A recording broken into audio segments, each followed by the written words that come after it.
Hello everyone, welcome to this session. Our Phoenix team is very grateful in order to guide you all students with respect to your education along with your career.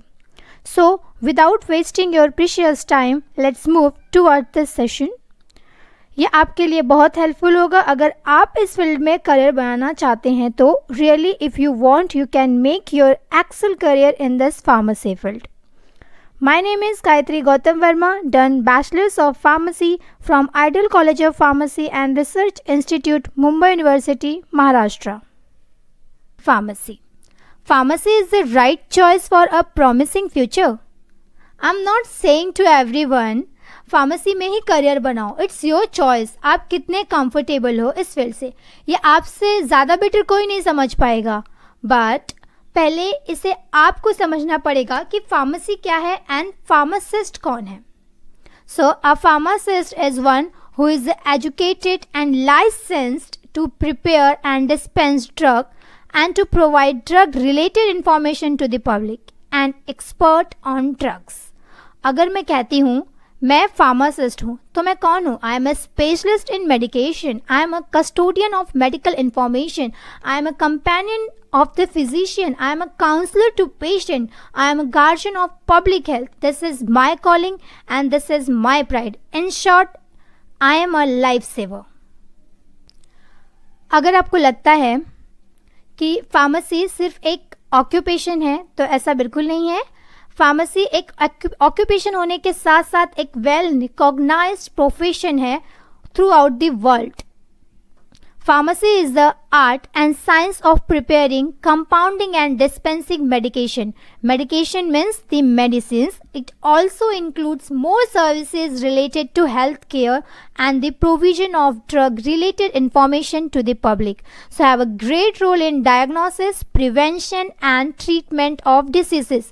जो कि main role होता है हमारे physician का और हमारे doctor का. We have that same role as the pharmacist. तो अब हमारा आता है नया पॉइंट कि वाई वी चूज फार्मेसी. हम फार्मेसी ही क्यों सेलेक्ट करें.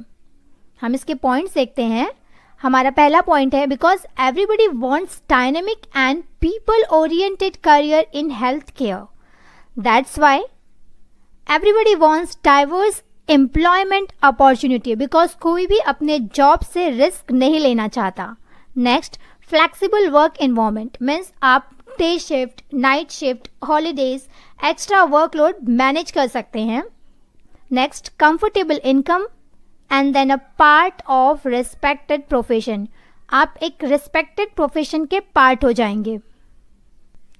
इतना ही सब कुछ समझ लेने से हम ये डिसाइड नहीं कर सकते कि हमारा करियर क्या हो सकता है फार्मेसी फील्ड में. तो हम देखते हैं हमारी करियर अपॉर्चुनिटीज़ क्या क्या हैं.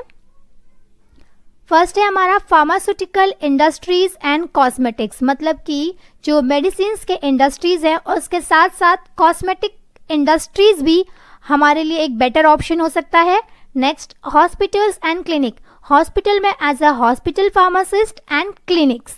देन कम्युनिटी फार्मेसी, जो मेडिकल शॉप्स होते हैं मार्केट में उसे हम लोग कम्युनिटी फार्मेसी बोलते हैं. Then wholesale pharmacy. Government services कौन कौन से हैं फॉर फार्मासिस्ट के लिए हम वो भी देखेंगे.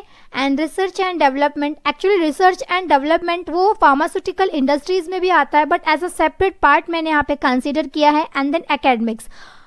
एकेडमिक्स मीन्स लाइक टीचर का जो भी प्रोफेशन है आप वो भी कंटिन्यू रख सकते हैं. तो हम वन बाय वन देखेंगे ये सारे अपॉर्चुनिटीज़ को. तो पहला है हमारा pharmaceutical industries.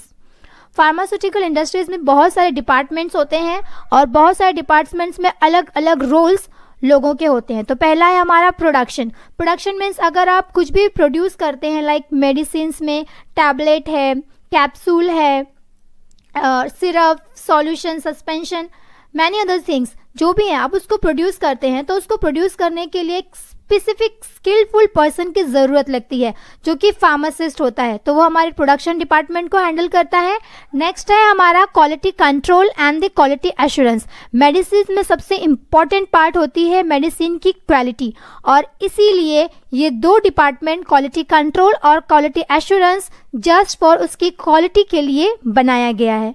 Next, research and development. कोई भी new medicine day by day market में आती रहती है, तो वो सब रिसर्च एंड डेवलपमेंट डिपार्टमेंट से रेडी होती है और प्रिपेयर होकर आती है। स्टोर, हमारा कोई भी मेडिसिन बनाने के लिए या फिर कोई भी कॉस्मेटिक प्रोडक्ट्स बनाने के लिए उसके रॉ मटेरियल्स को एक स्पेसिफिक टेम्परेचर पर, एक स्पेसिफिक ह्यूमिडिटी और रिलेटिव ह्यूमिडिटी पे स्टोर किया जाता है। वो टेम्परेचर क्या होगा, वो ह्यूमिडिटी क्या होगी, उसको मेंटेन किया जाता है। वो सब स्टोरेज डिपार्टमेंट का काम होता है।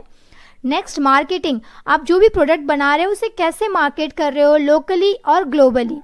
प्रोडक्ट मैनेजमेंट, आप कोई भी प्रोडक्ट कितनी क्वालिटी में और कितनी क्वांटिटी में बना रहे हो, कितने जो भी पॉपुलेशन है उस पॉपुलेशन में आपके प्रोडक्ट का कितना रिक्वायरमेंट है, उस हिसाब से आप कैसे सब चीज़ों को मैनेज कर रहे हो, वो आपका प्रोडक्ट मैनेजमेंट में आएगा। And then regulatory affairs and pharmaceutical sales representative. Pharmaceutical sales representative means होता है हमारा एमआर, जिससे हम लोग मेडिसिन रिप्रेजेंटेटिव भी बोलते हैं। वो एक पर्टिकुलर इंडस्ट्री के जो भी मेडिसिन होते हैं और ब्रांड मेडिसिन होते हैं वो उसको रिप्रेजेंट करता है इन फ्रंट ऑफ मार्केट। और हमारा नेक्स्ट है इन हॉस्पिटल्स एंड क्लिनिक्स। तो हम फार्मासिस्ट हॉस्पिटल में क्या कर सकते हैं और क्लिनिक्स में कैसे क्या करके अपनी अर्निंग्स कर सकते हैं, तो हम देखते हैं यहाँ पर। First, as a hospital pharmacist and clinical pharmacist. पहले मैं आपको बता दूं हॉस्पिटल फार्मासिस्ट क्या होता है। हॉस्पिटल, कोई भी हॉस्पिटल्स हो, कोई भी रेप्यूटेड हॉस्पिटल्स हो, वहाँ पर एक सेपरेट डिपार्टमेंट होता है जिससे हम लोग हॉस्पिटल फार्मेसी कहते हैं। वही हॉस्पिटल फार्मेसी डिपार्टमेंट पूरे हॉस्पिटल को मेडिसिन सप्लाई करता है, तो उसका एक अपना पर्सनल रिस्पॉन्सिबिलिटी होता है हॉस्पिटल की तरफ। दूसरा आता है क्लिनिकल फार्मासिस्ट। क्लिनिकल फार्मासिस्ट और क्लिनिकल फार्मेसी डिपार्टमेंट का जो रोल है वो बहुत हद तक सिमिलर होता है डॉक्टर के और फिजिशियन के। क्लिनिक्स वर्ड से मैं आपको बता दूं, अभी गवर्नमेंट ने डिक्लेयर किया है कि अगर आप बी फार्म कंप्लीटेड हो और आपने 6 मंथ की ट्रेनिंग ली है अंदर किसी प्रोफेशनल एमबीबीएस डॉक्टर के, तो आप क्लिनिक भी ओपन कर सकते हो। In retail pharmacy and wholesale pharmacy. Retail pharmacy मतलब जो मार्केट में शॉप्स अवेलेबल होते हैं जो डायरेक्टली मेडिसिन को सेल करते हैं पब्लिक में और डिस्ट्रीब्यूट करते हैं, उसे हम लोग रिटेल फार्मासिस्ट बोलते हैं। तो फिर ये होलसेलर फार्मेसी कौन है? जो भी इंडस्ट्री से मेडिसिन बनता है वो डायरेक्टली रिटेलर नहीं ले सकता, उसे होलसेलर के थ्रू ही रिटेलर तक पहुंचाया जाता है। तो वो जो काम होता है वो होलसेल फार्मेसी का होता है और होलसेल फार्मेसी में इनकम ज़्यादा अच्छी होती है as compare to retail pharmacy. अब हम देखेंगे गवर्नमेंट सर्विसेज कौन कौन से हैं जो फार्मासिस्ट के लिए अवेलेबल हैं। तो हमारा पहला है regulatory affairs, drug testing laboratories, drug purchasing and distribution, and then last military services like drug testing laboratories। जो भी गवर्नमेंट के टेस्टिंग लेबोरेटरीज होते हैं जहाँ पे ब्लड सैंपल्स वगैरह सेंड किया जाता है टेस्टिंग के लिए, वहाँ पर भी government as a government field में बहुत अच्छा रोल होता है फार्मासिस्ट का और अच्छी सैलरी होती है। ड्रग परचेसिंग एंड डिस्ट्रीब्यूशन, जो बड़े बड़े गवर्नमेंट हॉस्पिटल्स होते हैं वहाँ पे जो ड्रग डिस्ट्रीब्यूट करते हैं उनका एक अपना अलग गवर्नमेंट डिपार्टमेंट होता है जिसमें फार्मासिस्ट की ज़रूरत होती है। नेक्स्ट देखेंगे हम सैलरी। अब हम लोग के सैलरी की बात करते हैं तो सैलरी अपने अपने एक्सपीरियंस और अपने अपने वर्कलोड और शिफ्ट के हिसाब से चेंज होती रहती है, but minimum as a fresher हमें अप्रॉक्सीमेटली 18,000-20,000 से हमारी सैलरी स्टार्ट होती है और ये 18-20,000 से स्टार्ट होके 60,000-70,000, even research and development department में आप 1 लाख 2 लाख भी सैलरी अर्न कर सकते हो। अब हम यहाँ देखेंगे how will you get admission in the pharmacy. सबसे बड़ा क्वेश्चन मार्क होता है कि हमें फार्मेसी में एडमिशन कैसे मिलेगा। तो सबसे जो बेसिक क्राइटेरिया है फार्मेसी में एडमिशन के लिए वो ये है कि आप 12th साइंस स्ट्रीम से पास होने चाहिए। मे बी आपका सब्जेक्ट आप चाहे मैथ्स से भी हो सकते हैं और बायो से भी हो सकते हैं, दोनों ही एलिजिबल हैं इस फार्मेसी के लिए, यानी कि फिजिक्स केमिस्ट्री मैथ्स ये भी एलिजिबल है और फिजिक्स केमिस्ट्री बायो ये भी एलिजिबल है, बिकॉज ये मेडिकल फील्ड के साथ साथ टेक्निकल एजुकेशन में भी आता है। नेक्स्ट हम देखेंगे कि अगर आप 12th पास हो तो आपको एक एंट्रेंस एग्ज़ाम देना पड़ेगा। मैं आपको आगे बताऊंगी वो कौन से एंट्रेंस एग्ज़ाम है आफ्टर 12th साइंस। तो आपके पास 3 ऑप्शन है। फर्स्ट, आप डिप्लोमा कर सकते हो फार्मेसी से जो कि 2 इयर्स का कोर्स है। और या तो आप बैचलर्स कर सकते हो जो कि 4 ईयर ड्यूरेशन कोर्स है, और डायरेक्टली आप फार्मडी भी कर सकते हो जो कि 6 इयर्स का कोर्स है। फार्मडी करने के बाद आपके नाम के आगे डॉक्टर लग जाएगा। सो अगर आप डिप्लोमा करते हो 2 इयर्स का और आपको उसके बाद बैचलर्स करना है तो आप डायरेक्टली बैचलर्स के 2nd ईयर में एडमिशन ले सकते हो, एंड देन मास्टर्स कंटिन्यू कर सकते हो जो कि 2 इयर्स का कोर्स है एज इट इज़।